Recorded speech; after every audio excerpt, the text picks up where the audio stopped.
right, it's our summer forms series. We're supposed to be wrapping up buyer forms today because it's the last week of July, but it may drag into next week. So I apologize.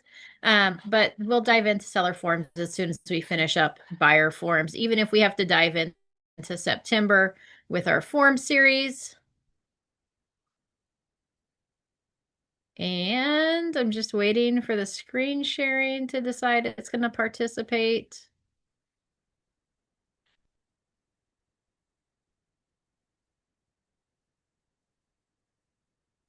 Just waiting for my computer really to participate. In the past few weeks, we have covered the buyer representation agreement. We have covered the residential purchase agreement. That was a three-part series. And then we're starting to cover the forms associated with that. We covered the IDA, the FVAC, the HID, the SFA, and now we've dove into, last week we covered the COP, which is the contingency for sale of buyer's property. And then we also started in on the SIP, which is the seller in possession after the close of escrow. And that one's taken a little bit longer than I anticipated. So we're going to jump in on that as soon as my car forms decides to open.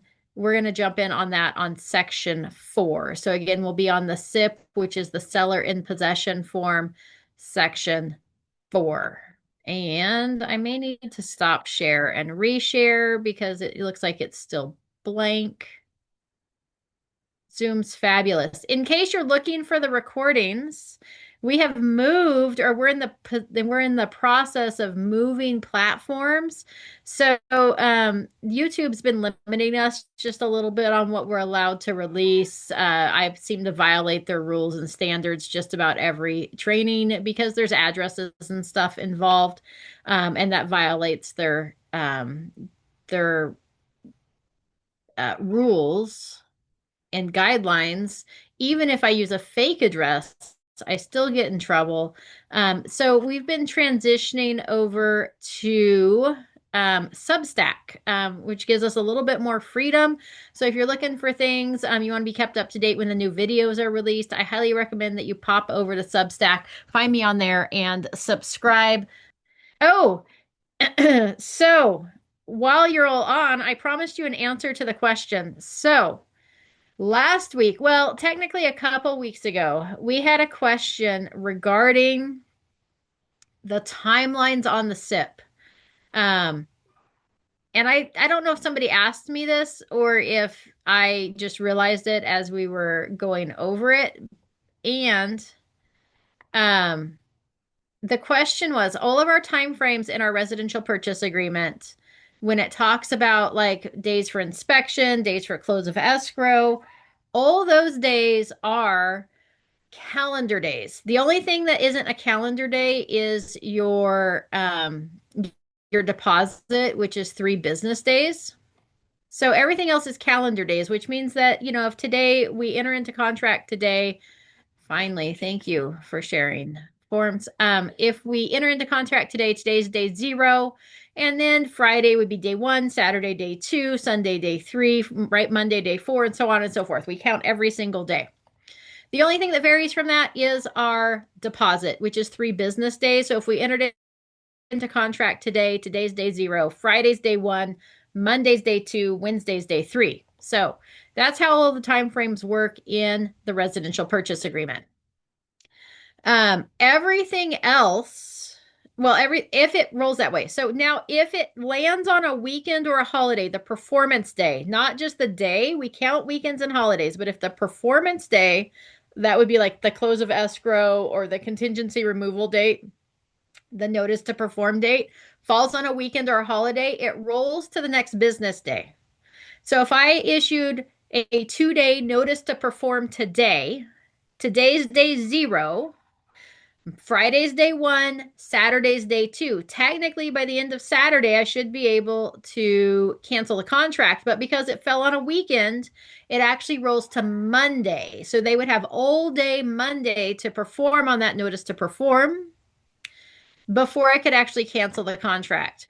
I apologize that my screen's still popping in and out. Let's try something real quick. Hold on. Let's try this.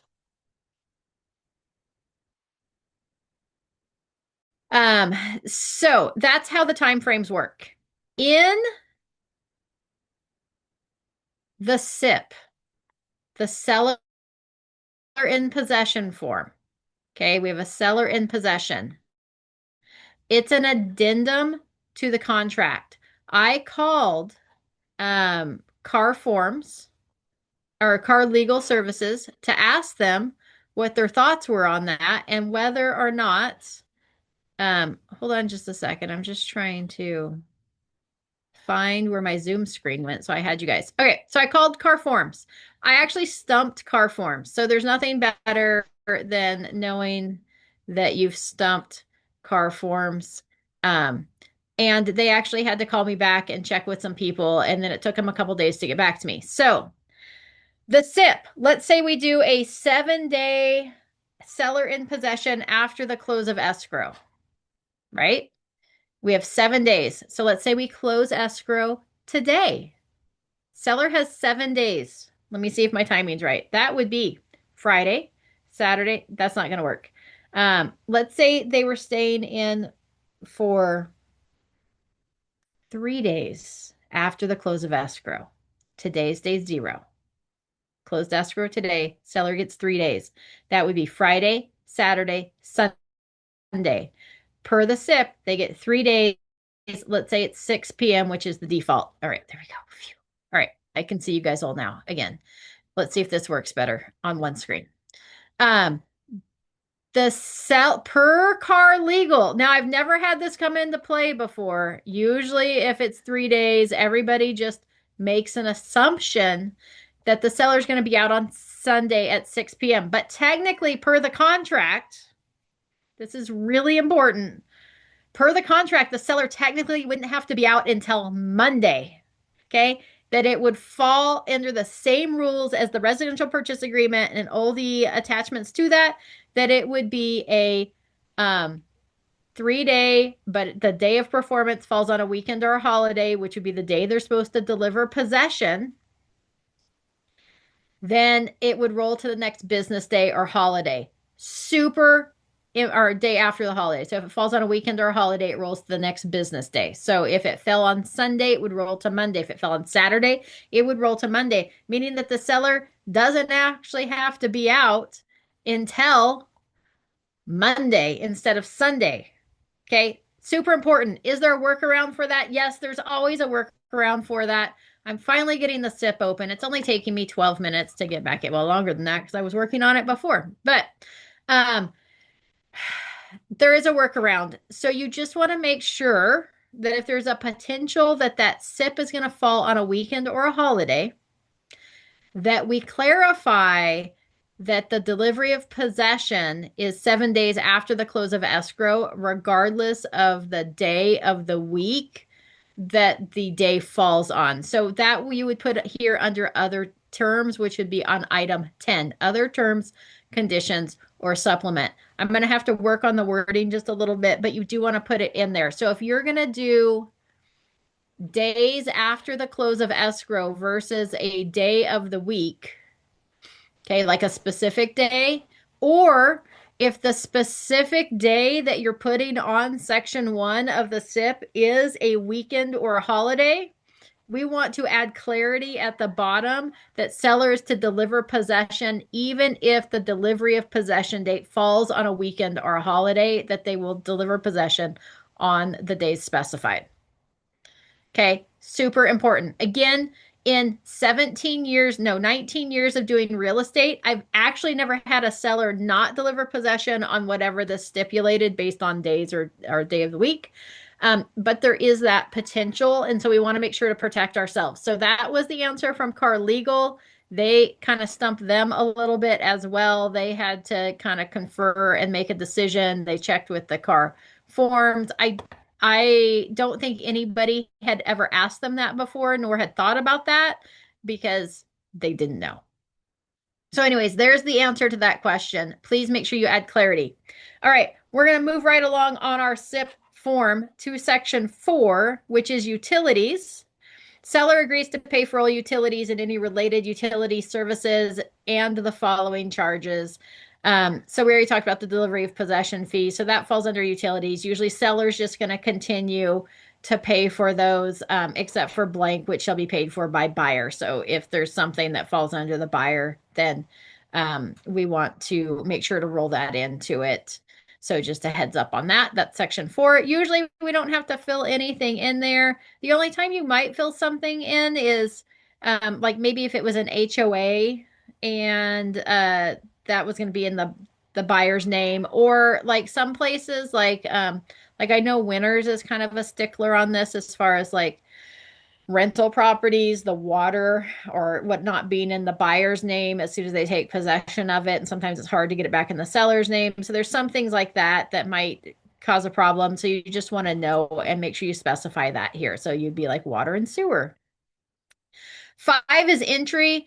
Seller should make property available to buyer for the purposes of entering and making necessary agreed to repairs and or supply necessary agreed to services, or show property prospective or actual purchasers, tenants, mortgagors, lenders, appraisers, and contractors. Necessary repairs and service include but are not limited to repairs and services required by buyer's lender or insurer. Buyer and seller agree. So notice here it's necessary and agreed to. So it's not just, oh, well, the buyer decided they wanted to remodel the bathroom, so we're going to do that during the SIP period. That's not like necessary or agreed to. Okay. Necessary or agreed to repairs. So buyer may enter the property anytime. Oh, buyer and seller agree that 24-hour notice, oral or written, shall be reasonable and sufficient notice. In an emergency, buyer may enter the property at any time without prior notice. Buyer may not remove or move personal property into property without prior written consent from seller. So buyer has basically like landlord rights over the property to access it, complete necessary repairs or agreed to repairs. They also have the ability to, right, show it to if they're going to turn around and list the property for sale. If they have tenants if it's going to be a rental property, they can show it to prospective tenants during that time period. And then also always any mortgagees, lenders, or appraisers or contractors that need to look at it. And that's 24-hour notice, same as like a regular tenant agreement. Keys and other items. This one's also an important one. I've run into a couple issues with this on section 6. Seller to provide keys and other items necessary to access the property as required in the agreement at close of escrow. Or if we check this box here, it would be at the end of the term of the seller license to remain in possession. I, generally speaking, would recommend checking this box because sometimes buyers get a little weird. They're not really intending to be landlords. Now they've got keys and remotes and stuff for the property. And now they're like, well, I'm going to go check it out. I'm going to go bother them. So sometimes it's just easier to say, hey, all the keys will be given once the seller delivers possession. Sometimes that's the easier route. You could also put in the other terms down there on section 10, like key to remain in Supra lockbox. Right? So you could say, hey, everything's going to be done at the end of the term of the license to remain in possession, except one key shall remain in the Supra lockbox, just so if there was a problem, we do have that key to be able to access it. But it's not in our possession. It's not in the buyer's possession. It's just on the property. So that's always a good option as well to put that in section 10.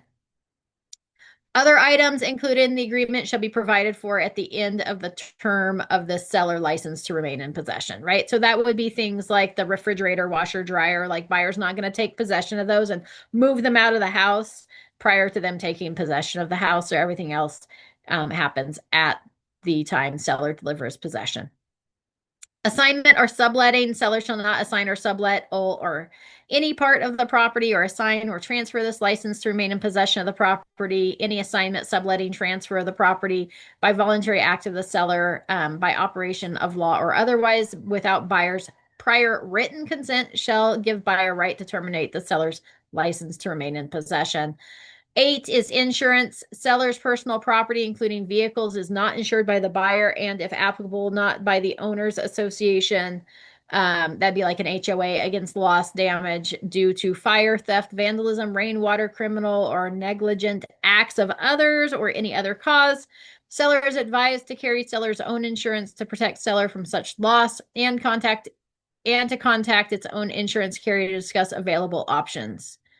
Um, so that's 8. And remember too, we talked about this with the buyer, that the buyer's insurance also is not intended to be a landlord policy. So the buyer needs to check with their insurer to make sure that they're covered during this time period as well.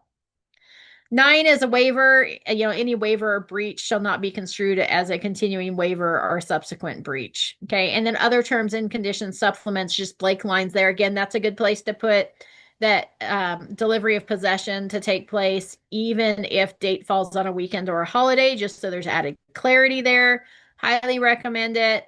And then highly recommend, if you wanted to, I don't remember what the other item was, the key, if we wanted a key to remain in the lockbox, we would stipulate that in there as well. Okay, you can also do anything else under that section there, because it's just other terms. This is also a good place to put, if on the upper sections, we put that the per diem, is going to be $131, but we're giving them like a week free. This would be a great place to put the first 7 days of seller in possession are free. As we talked about last week, I would always put a number in that line where it talks about what the per diem or what the fee is going to be for the seller to remain in possession. Because if something happens, seller stays longer than they're supposed to, we want to know what that amount should have been per day so that we've got some sort of agreement in place for what's going to be paid. Notice here is the regardless of the length of time for possession as originally agreed, if buyer and seller intend to extend the SIP beyond 29 days from close of escrow, buyer and seller advised to consult with a qualified local landlord-tenant attorney regarding whether a landlord-tenant relationship may be inadvertently created. So remember, the SIP is only for 29 days or less. Sometimes in the middle of the SIP, the seller says, hey, can I get a little bit more time? Buyer says, yeah, no problem. So they're advised to work that out. By signing below, buyer and seller acknowledge that each have read, understand, and received a copy and agrees to the terms of the seller's license to remain in possession. So that's the end of the SIP form. Some important details and some things that you may not have thought about before. Any questions before we move on to our next form?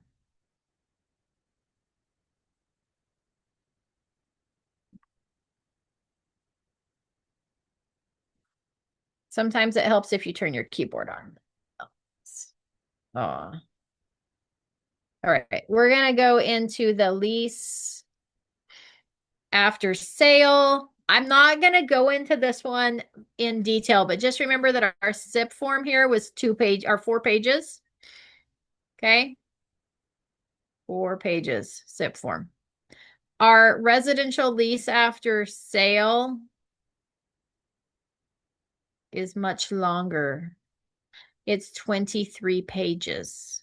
Wah, wah, wah. Okay, that's why I say, hey, don't do it. Stick with 29 days. But if you're 30 days or longer, you're going to do the residential lease after sale. If you are using this form, you have questions on it, feel free to reach out. This is much more like a regular tenant landlord agreement. So there's a lot more things to fill in here. Like you've got guests are not permitted to stay more than 14 days without housing provider's written consent. The housing provider, again, would be the buyer. You've got the term, how many, what day does it begin? It begins the day after the escrow closes. So remember, escrow closing is not day 1, that's day 0. And it shall terminate blank calendar days after close of escrow. So we can do like, hey, it's going to end 31 days, right? Or we can do a specific date here. Okay, so we could be like, hey, it's going to end on August 31st. Okay, default is 6 p.m. Okay. This all falls under like rate cap and rent caps and all of those. Escrow payments, what's going to be paid through escrow, security deposit, first month's rent for the entire lease term. If lease term is at least 6 months, other per escrow instructions shall be paid out of seller's proceeds from the escrow for the purchase of the premise, right? So it's you've got to specify that. Here's the amount of rent, what days it due, how much, how is the payment going to be made, where should it be delivered to? Because more than likely, if we've, short term, we may be collecting rent on a monthly basis, not all at the beginning. Security deposit, what's that going to be? There are rules to how much. Right here it says, however, designated cannot exceed 1 month's rent unless the exception applies. So you need to know a little bit more about tenant laws here. How's that going to be paid? How is it going to be held? Is it going to be paid through escrow and transferred to the owner, or held in owner's broker's trust account? No, probably not. Let's see here. It talks about the security deposit and the rules there. As I mentioned, this is way more involved. We have to fill out what the late charge is going to be for a late payment, what kind of parking is allowed, what kind of storage is allowed, who is paying for the utilities. Okay, does it have separate water, gas meters? What's the condition of the premise? Stoves and refrigerators. Thank you, California, for your new laws. Maintenance, use, and reporting. Who's going to pay for the or take care of the landscaping? Who's going to water it? Who's going to maintain it? Who's going to maintain the other items?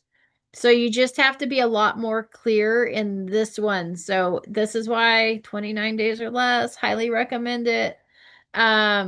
Animals, are we allowing animals? Do they already have animals? Because you're going to have to allow those. How about smoking? Are we going to allow that?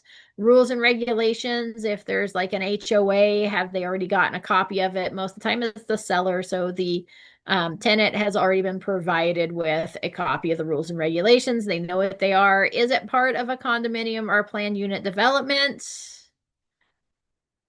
Tenant acknowledged possessions of how many keys, mailboxes, remote controls.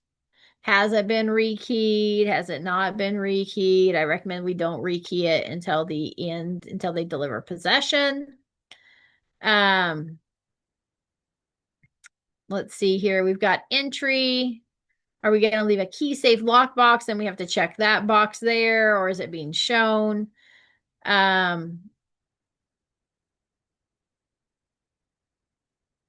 Tenant's obligations upon vacating. So it's just super important here. Where are notices delivered?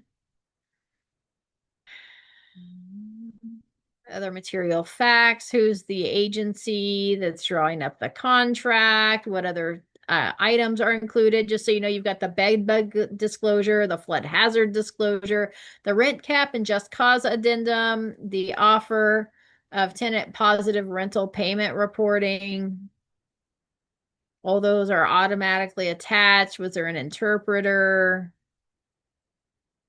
And then that brings you, it's actually 8 pages, the RLAS, so it's double the SIP, but it comes with other forms. So you've got that there.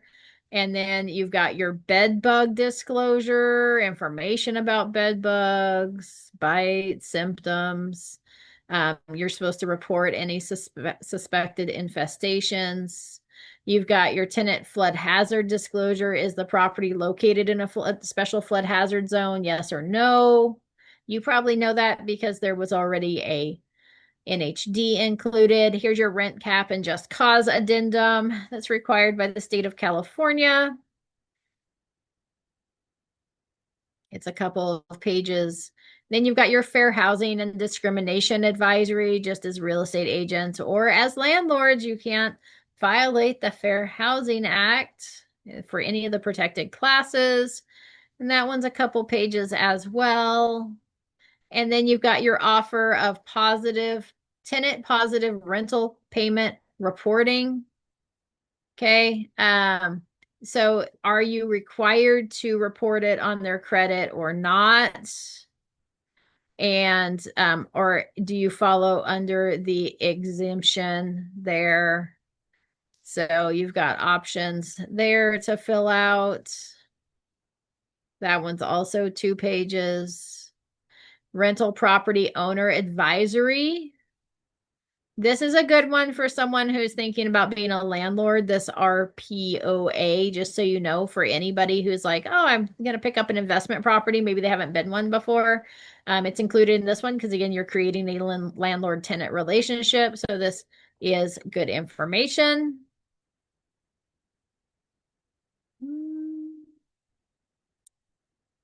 And that one's 3 pages. And then you have information on dampness and mold for renters in California. All those things you got to provide to your tenants in a property. So again, 23 pages versus 8 pages. So your seller in possession, lot less involved than a residential lease after sale. Again, residential lease after sale for anything 30 days or more. So if it hits that 30-day mark or more, it goes to RLAS. 29 days or less goes on a SIP form. Any questions about your RLAS?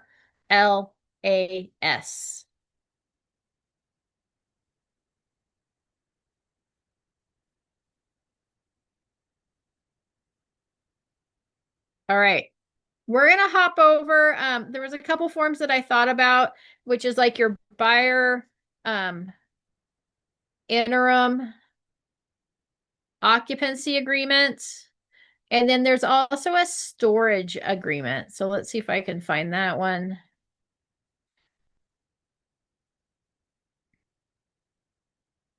Buyer occupancy storage addendum. So let's talk about these two forms because these may come into play for you.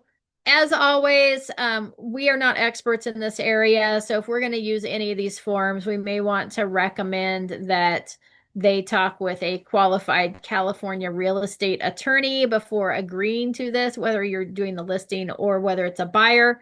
The first one is a buyer pre-occupancy storage addendum. So let's say that we've got a longer escrow sitting around out there, like 60 days, or you've got a seller in possession, or maybe there was a delay in the close of escrow, like for whatever reason, the lender had to delay because they're working on final underwriting or something. And maybe the buyer's got a property they're selling, right? We had that COP form last week. So maybe our buyer's selling, they're supposed to be out. And now they're like, I've got a truck full of stuff. What do I do with it? That's where the buyer pre-occupancy storage addendum may come into play. This would allow the buyers to store their items, not actually access the property. This doesn't give them the option to live in the property during this time period, but it does allow them to store their items at the property. So a buyer pre-occupancy storage addendum. Okay. It's an addendum to the purchase agreements or counter offer or other, dated blank, property known, right? So we're going to fill that all out. This addendum is intended for short-term occupancy or pre-occupancy storage of buyer or buyer's personal property on the property prior to the close of escrow. Buyer is granted a license to store personal property as defined below on the property to the close of escrow. The commencement date of license begins on, so let's say the close of escrow is going to be August 15th, and we're saying they've got to be out of their current rental by the 1st, so we're going to let them store stuff in the property until the 1st. Generally speaking, this only works with vacant homes. Okay, so keep that in mind as well. Okay, or blank calendar days before the scheduled close of escrow. So we can either do a specific date it begins, or we could do like 10 days prior to the scheduled close of escrow. So we could do either option there.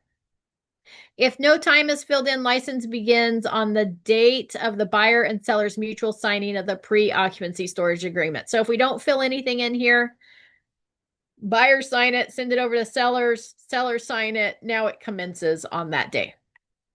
Access, buyers shall move in all items of personal property on commencement date and have no right to access the property to bring in or move any items from that date until the termination of the license. So it's not like I can come and go as I please. Okay. It is hey, on the date that this commences on today, they have the access to move in all their property. Or maybe we're commencing this today. It was supposed to start on the 1st. Maybe they're supposed to be out of the property by the 5th, so they're moving on the 5th. So even though we're starting this on the 1st, their actual ability to move stuff in is on August 5th. Okay, August 6th, they can't go back and bring more stuff over without prior written agreement. They can't go take stuff back. Okay, once it's there, it's there. Termination, the license under this POSA shall terminate on either the close of escrow or the cancellation of the agreement. Buyer has no right to store personal property but beyond this term unless escrow has been extended by mutual agreement. A subsequent agreement for storage is agreed to in writing and signed by buyer and seller prior to the end of such term. So it's just saying that, hey, once close of escrow happens, number one, it's no longer the seller's property, it's now the buyer's property. So we're not storing prior to the close of escrow. And if this agreement, if the purchase agreement gets canceled for whatever reason, lender can't perform, whatever that might be, then buyer's got to get over there and get their stuff out of the house. Buyer agrees to pay seller a pre-occupancy storage fee for the term specified in paragraph 2 of blank per day or blank amount. So you can either do a per diem or a flat amount here. If escrow is extended by mutual agreement, buyer shall pay seller additional consideration for pre-occupancy storage in the amount of blank per day. So let's say that we're going to say, hey, it's $500 for the term that we negotiated instead of a per diem. So we're doing a flat 500, but if it extends beyond, if we have to extend the close of escrow, it's going to be another $50 per day. Okay, that's how that would read there. Or it looks like my screen's black again. Thank you, Car Forms. Let's see if I wiggle it a little bit if it comes back. But this is under section 5 of the this form here. You've got a place that you can fill in, or you have a place where you can do either per day or a blank amount. And then there's also a if it extends beyond line item. Let's see if I can get it to share again. Zoom's really kind of losing me at this point because they're just not, it's not very consistent. I apologize for that.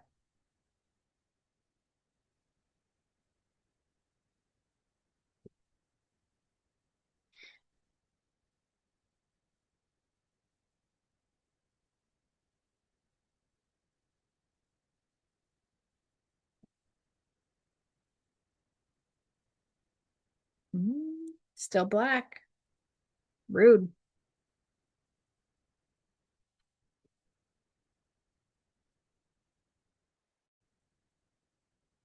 All right. Well, hopefully you guys are following along on your form. That's section 5. Personal property means typically household furnishings and clothing. If not otherwise specified, buyer shall provide list. If not otherwise specified, buyer shall provide list of all items stored upon completion of the move-in. So you're supposed to give a list, like how many boxes did you move in, right? Or what were the items, just so there's inventory. Buyer shall not store any firearms, ammunition, illegal, flammable, hazardous, explosive, corrosive, caustic, or other dangerous materials. So don't put the seller's life at risk. And buyer is allowed to store buyer's personal property in the following locations on the property only. Generally speaking, this is usually like the garage or the barn. It's usually not inside the property, although occasionally it is. It's really bothering me that the screen is black. And then you have 9 is removal of personal property. Buyer has not completed. Hold on.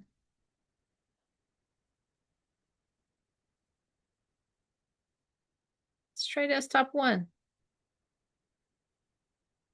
See how that goes.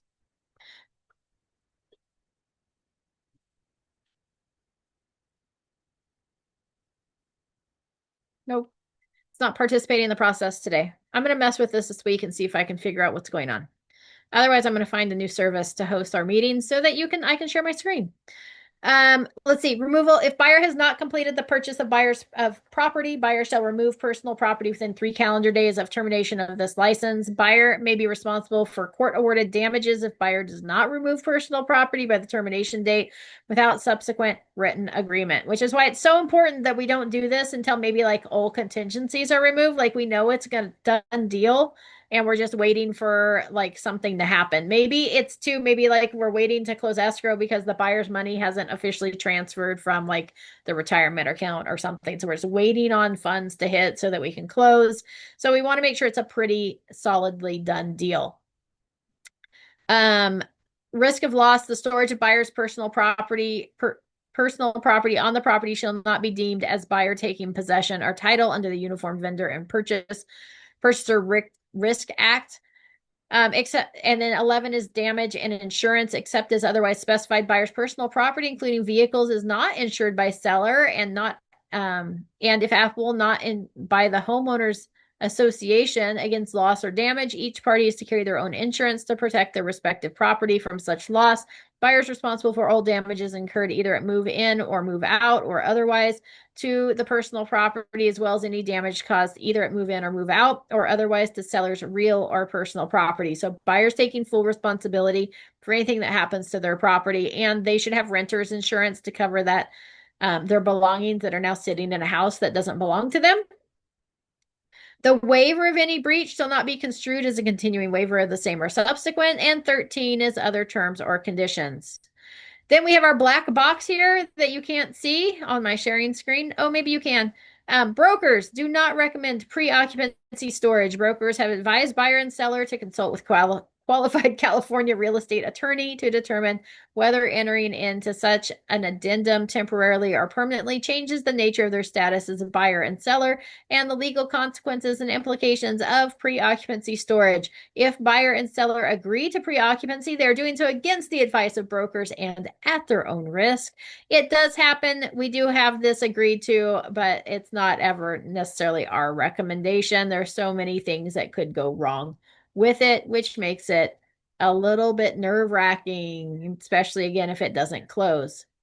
Let's see here. The other form that we have that I was going to cover. Any questions on that form, the buyer pre-occupancy storage addendum?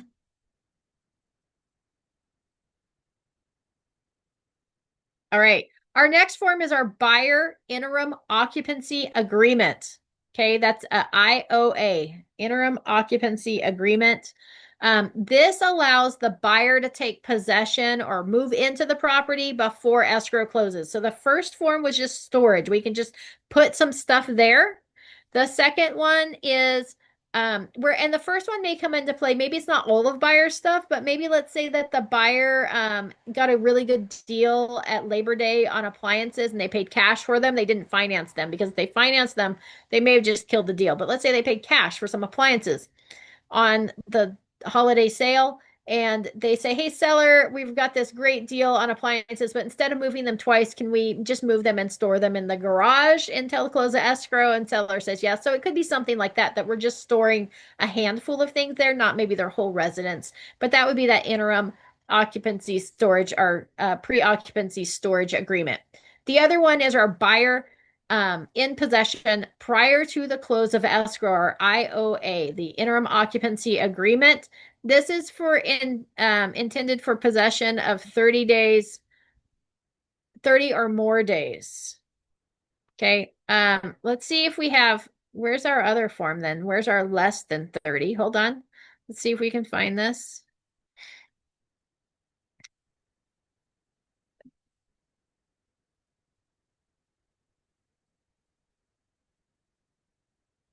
Tenant occupied property. Let's see. I don't know why it's anyways. All right, we'll just go with this one for now. Intended for possession of 30 or more days. So we've got the date, seller, buyer, scheduled to occur. Oh, because this one's 12 pages. There should be a short one.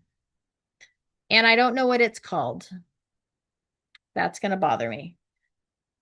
So this is if the buyer's going to occupy it more than 30 days. I'm going to go with my same recommendation is on the SIP. Don't do it. So you've got, I would say you only want the buyer in there short term.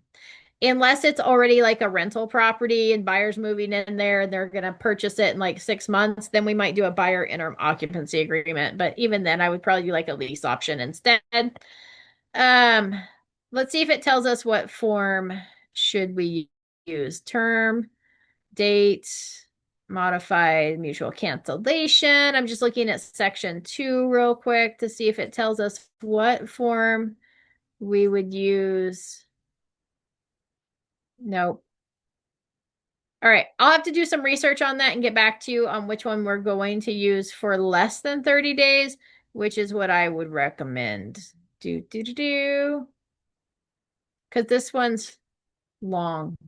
And this one's really similar to that RLAS. It's just for the buyer instead of the seller. So we're going to skip over this one. I will come back to you on the buyer interim occupancy agreement for, let's look at early. My screen's black again. Today is just not my day. All right, let's look. I'm going to look at early real quick. Yeah, RLY.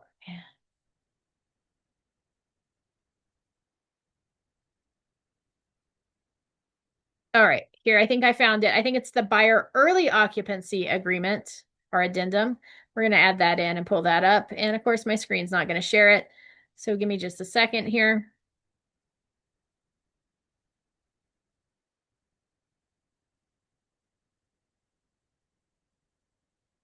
All right, there is a buyer early occupancy addendum that I've got pulled up. It's car form.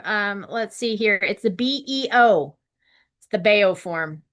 Buyer, and that's for pre-closing possession of 29 days or fewer. If it again, if it's going to be longer than 30 days, we'd use the IOA. Okay. This agreement is much shorter than the other one. It's only one page. So you've got the buyer storage, and then you've got your BEO form, which is less than 30 days. Let's see if it's sharing. No. You're going to fill it out. The top is it's an addendum to the purchase agreement or blank form. You're going to put in the date of that form that you're referencing, the address, buyers and sellers names. Then it's going to talk about the term.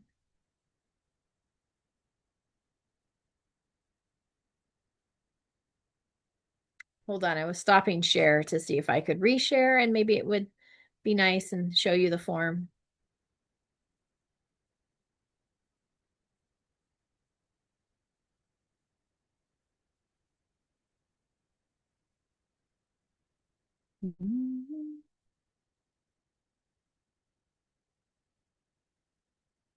No. All right.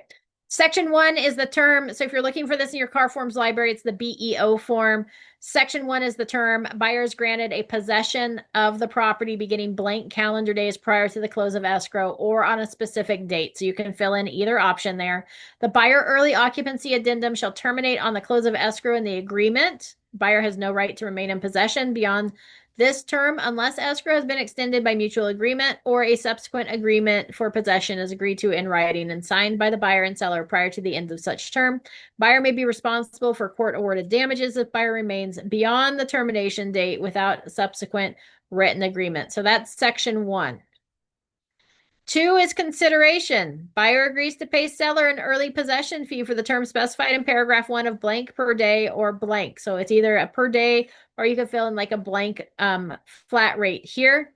The fee shall not be applied to the purchase price. This is just bonus money to the seller. So keep in mind that if buyer's going to pay for an early possession,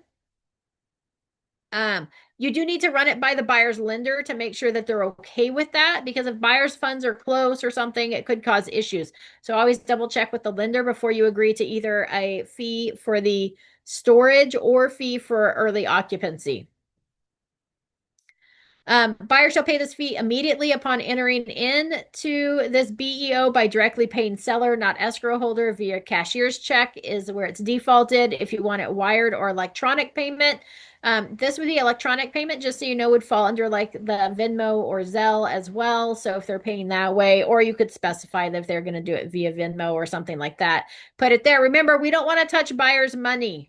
And if we do have to go pick up a check from the buyer to deliver it to the seller, we need to log it into our trust account. So you need to contact the front desk, send them a picture of the check and say, hey, I've received funds from the buyer, a total amount of $750 or whatever it is. I'm going to go deliver it to the seller, but it is in my possession so that they can log it through the trust account. Buyer shall have no right of possession under this BEO until seller has received early possession fee. So just because we've agreed that you can possess it, if you haven't actually paid, you still don't have access. All monies have cleared the seller's account. So for writing a check, it may take a couple days. If during the BEO term specified in paragraph 1, parties mutually agree to extend escrow, buyer shall pay seller additional consideration for the extended early occupancy period in the amount of blank per day. We may say, hey, initially it's $50 per day. But if we extend it, it's $100 per day. Or maybe initially it's 0 per day.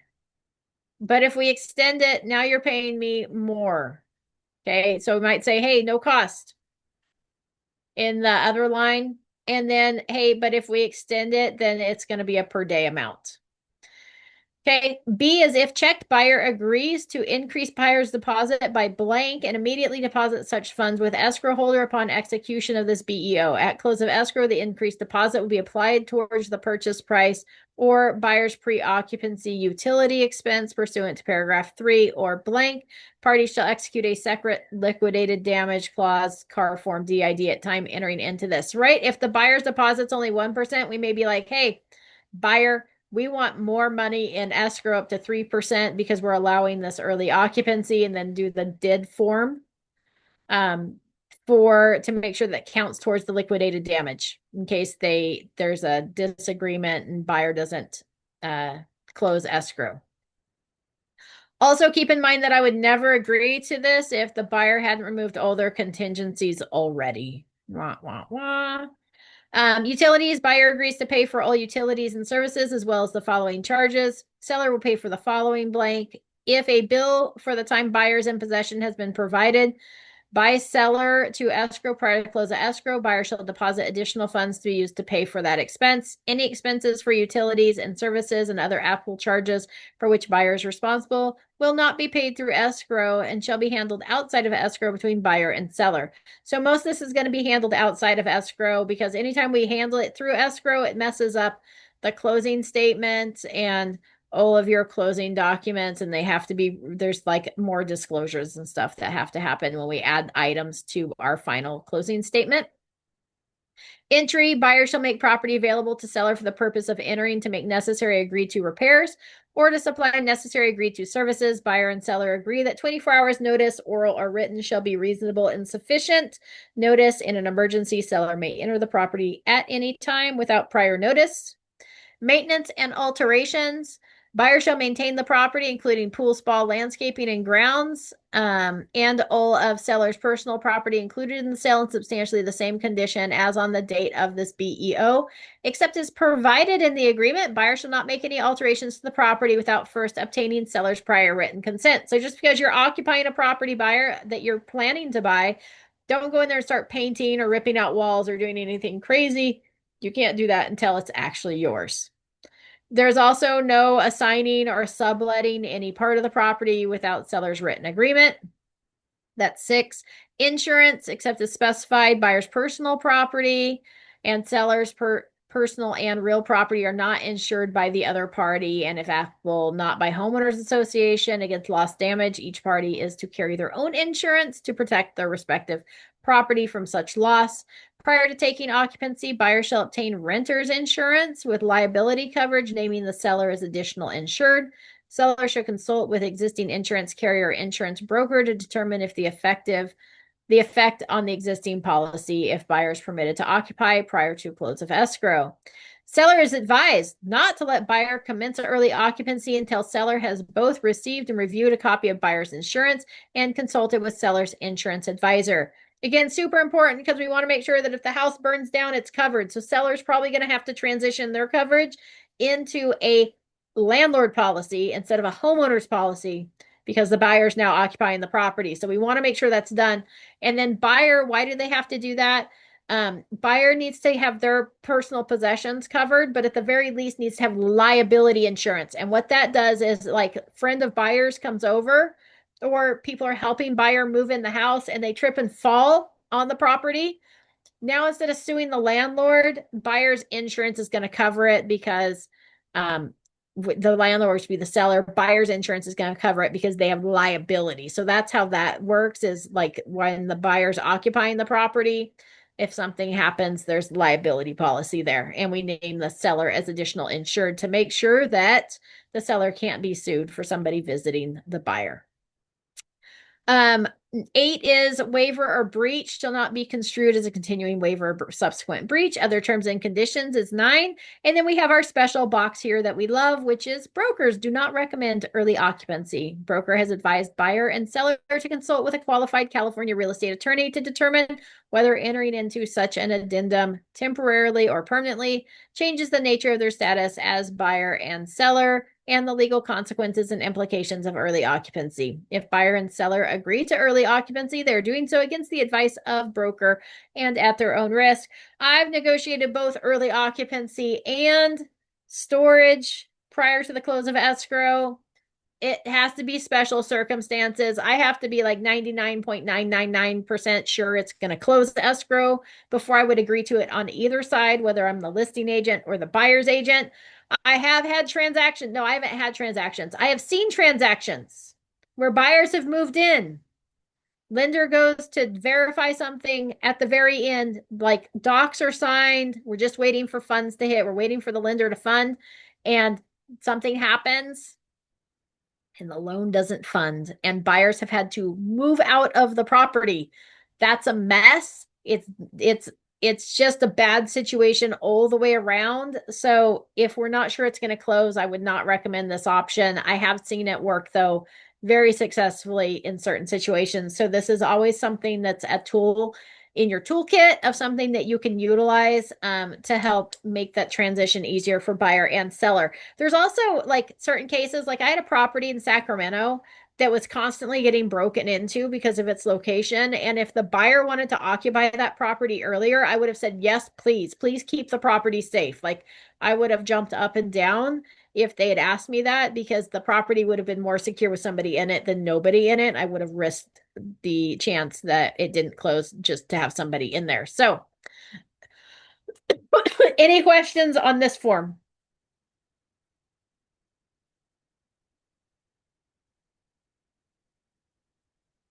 All right, it is 9:56. I am going to wrap up for today. It's a little shorter because we got started a little later. We had some glitches in the middle. We're just going to call this a win that we made it successfully through these forms. Next week, I'm going to come back. Instead of diving into the listing agreement, we're going to finish up some buyer forms. So I've got some ones there. I think I only have, well, let's look at them because there's only like a couple more that I was going to cover. So hold on just a second. Maybe I'm a liar and I'm not going to wrap up real quick. So give me a second here. We're looking for add. When you're in this editor, in case you didn't know this, you can go in there and grab any forms, which is the nice thing. In their old editor, we had to take it one form at a time and you had to add it to the transaction before you could pull it up here. But this one's super handy. So we are looking for the DEDA, I think. Designated electronic delivery address. Okay, we'll come back to that one in a second. That one's super simple.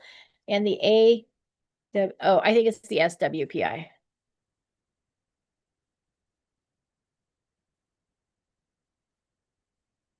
All right. Let's both of these are short form, so we're going to go ahead and cover those. I just have to find them down here. We want the sewer, our septic, SWPI-C. And we wanted the electronic. All right. So once it's already in the transaction down here in this bottom section, we just find it and we hit the little plus sign, or you can double click on it, or you can click the little dots and drag it up here. Either way works. But this is the septic well, our propane tank property boundaries inspection and allocation of costs addendum. So anytime you've got a septic well propane, you want to have the property line surveyed, you want to use this form. Keep in mind, whatever you put on this form is going to be required to be seen by the lender. So just a heads up on that. always say fill out the top section. Unless otherwise specified in this addendum or otherwise agreed to elsewhere for items where seller is selected, seller shall, within the time specified in paragraph 3 in 1 of the agreement, that's the purchase agreement, deliver any report, test, disclosure, certification, or information in this addendum, and complete any repairs or work agreed to in this addendum prior to final verification of condition. If buyer is paying, then buyer shall act diligently and in good faith to facilitate the completion of any such item selected. First is section 1 is septic inspection and allocation of costs. You're going to check all that apply. If we don't check it, doesn't apply. So do you want it inspected and a report done? Yes or no? And is the buyer or seller paying for this? If the buyer is paying for it, don't mark it, because then the lender doesn't have to see a copy of it.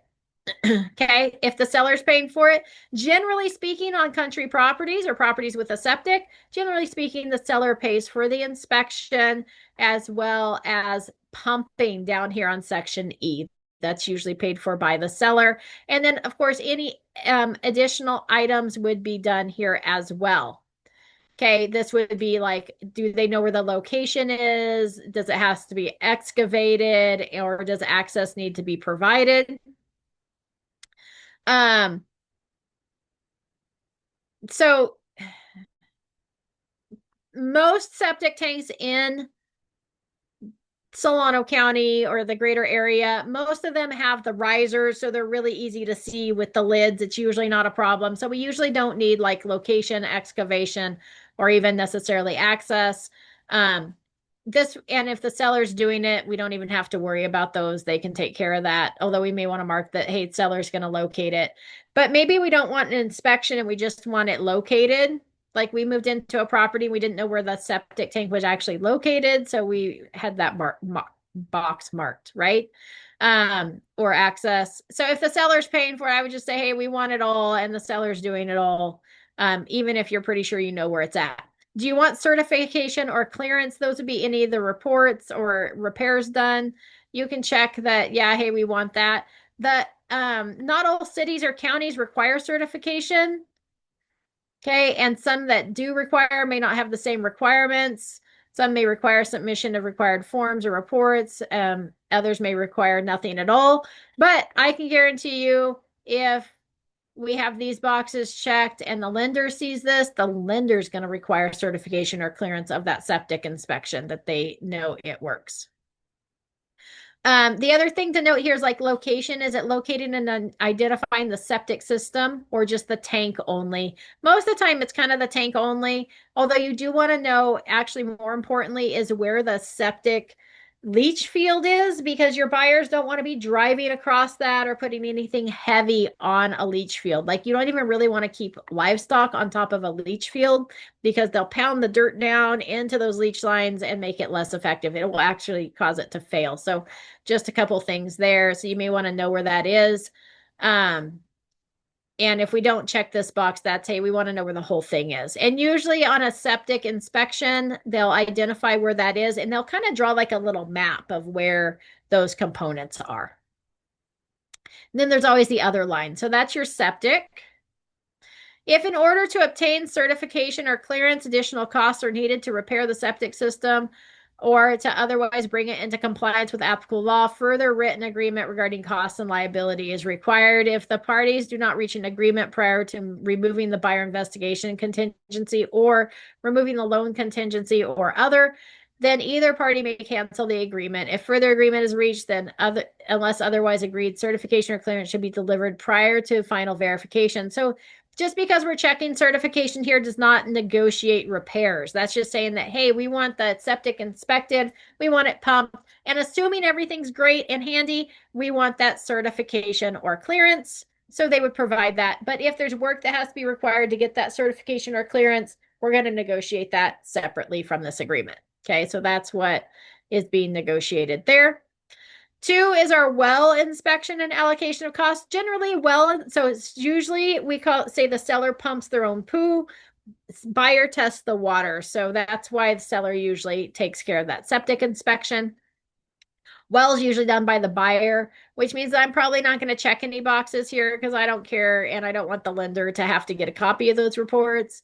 But usually we do like well test the productivity as well as bacterial testing. So just know that that's generally done there, but you could check those boxes if we want the seller to take care of it. You got buyer, seller, or both. And again, if both is checked, it would be split equally unless otherwise agreed. And then you can put additional terms here. It gives our line item of who provided by. Who do you want to do that investigation? Then we also have our government report. So if this is required for the sale, then we might want to check that box. And then there's an other line as well. And then seller shall provide, if in seller's possession, the state of California well completion report issued by blank. If necessary, seller authorizes the local government to release any available reports to the buyer. That's usually when the well's installed. Now, keep in mind that if it's a, no, never mind, doesn't matter, it's a well. So that would be provided by, this just gives either the seller, if they've got a copy of it, requires it to hand it over to the buyer, or gives the buyer the right to go into the local agency to get a copy of that completion report. Let's see, if additional costs are needed to repair the well or otherwise bring it into compliance with applicable law, further written agreement regarding costs and liabilities required if the parties do not reach an agreement. Just so you know, on the septic and this well, it gives you the option of the investigation contingency or the loan contingency. If we're having the septic done, this is an or, I would maybe check that loan contingency, investigation contingency, or removing the loan contingency, only because if we're checking that the septic's going to be inspected, lender's going to want to see a copy of that report. They're going to require clearance, which means that if the seller refuses to provide clearance or isn't willing to, then it would fall under the loan contingency, not the investigation contingency. So just a heads up on that. And you might want to say here, it would be other. You could say prior to removing the buyer investigation contingency and, well, or works as well, or loan contingency. So it reads that both would be in play then if you check the box. So I would absolutely check this box here. Same option there is for well. Here's our propane tank. So maybe we're not going to negotiate the maybe the septic's already been inspected. We're not worried about the well because the buyer's paying for it, but there's a propane tank on the property. We want to fill out this section, which is, hey, who's going to measure the remaining propane?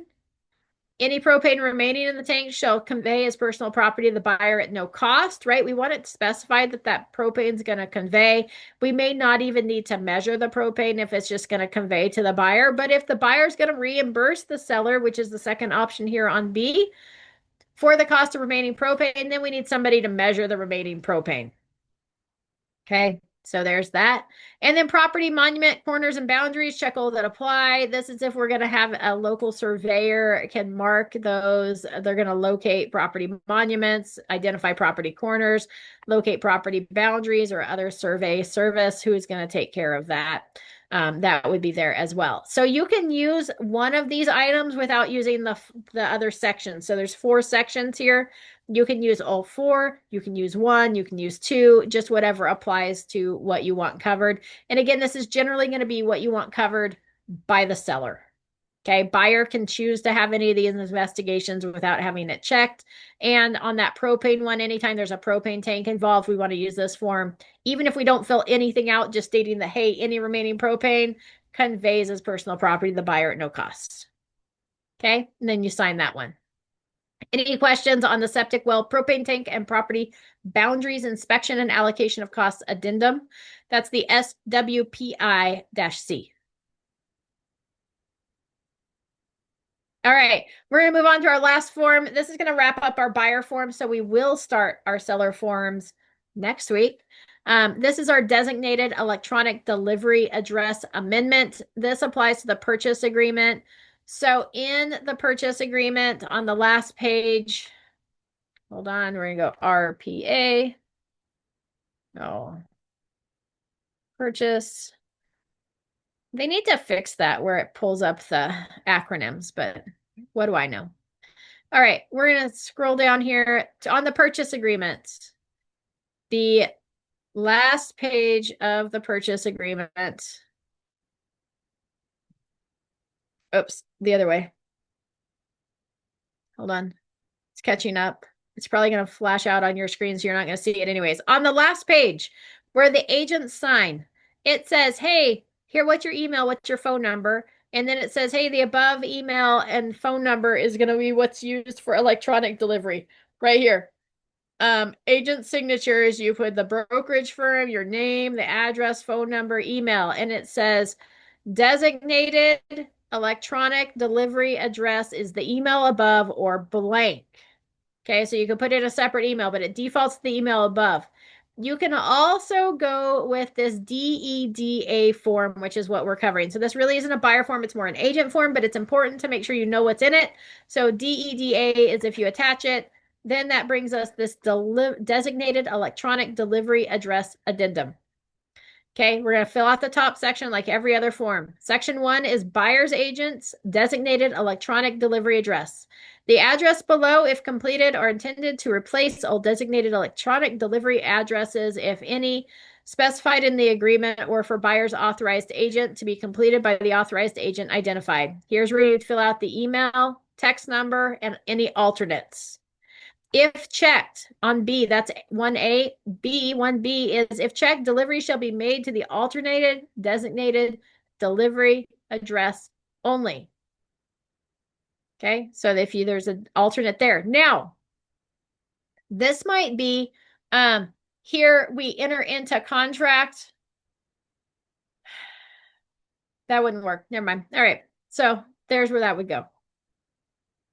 You can do this. It doesn't have to be part of the purchase agreement. You could do this separate from the purchase agreement. So you could do it where you check the box on the purchase agreement, or you could do it after the purchase agreement is agreed to. You could send out this DEDA. So maybe once your SkySlope file is created, okay, maybe we want the email to be the SkySlope and then us as the alternate to make sure all emails go to that. Or maybe it's going to go to your transaction coordinator and you're the alternate, or maybe the transaction coordinator is the alternate, right? This is where you can specify that. Even if it's attached, you could attach it to your purchase agreement as well to make sure to include your transaction coordinator.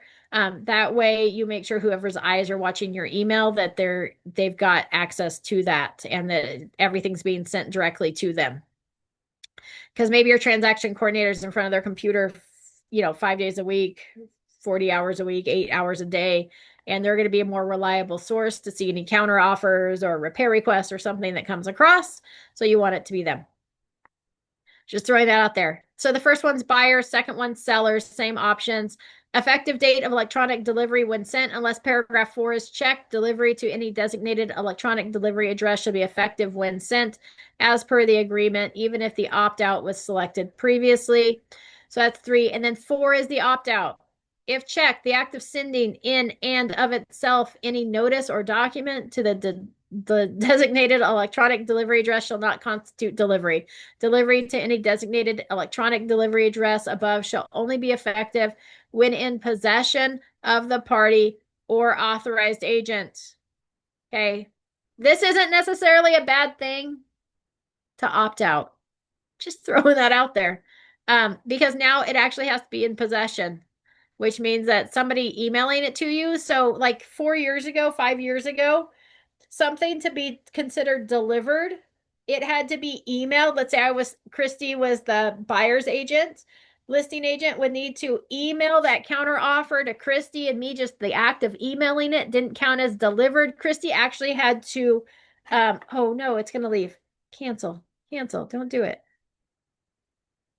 Let's see if we can get it not to close out. Christy actually had to,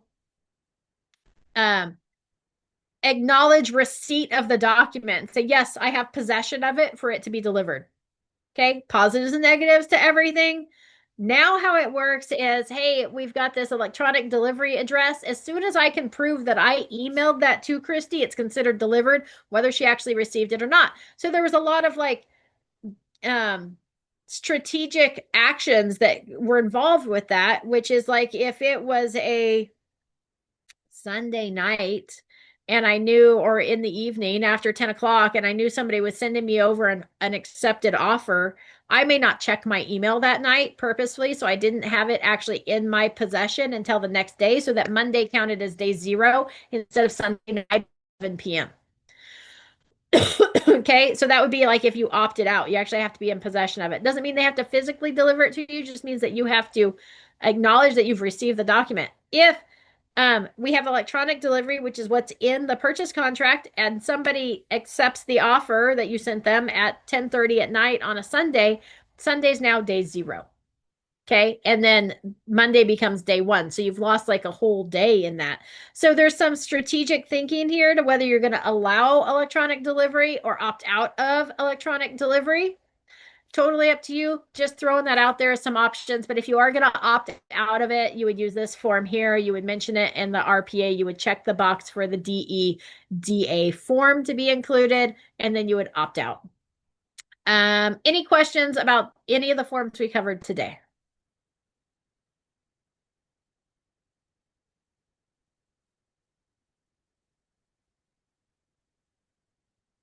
All right. Thanks for hanging with me today, guys, through all of my trouble that we had, complications. That's the problem with technology. It doesn't always work. Next week, we'll be back. Same day, same place. We'll be talking about seller forms. So we're going to dive into the residential listing agreement, and then we'll spur off of there to the other different disclosures and things that you will encounter. Look forward to seeing you next week. Have a fabulous day. Thank you, Amy.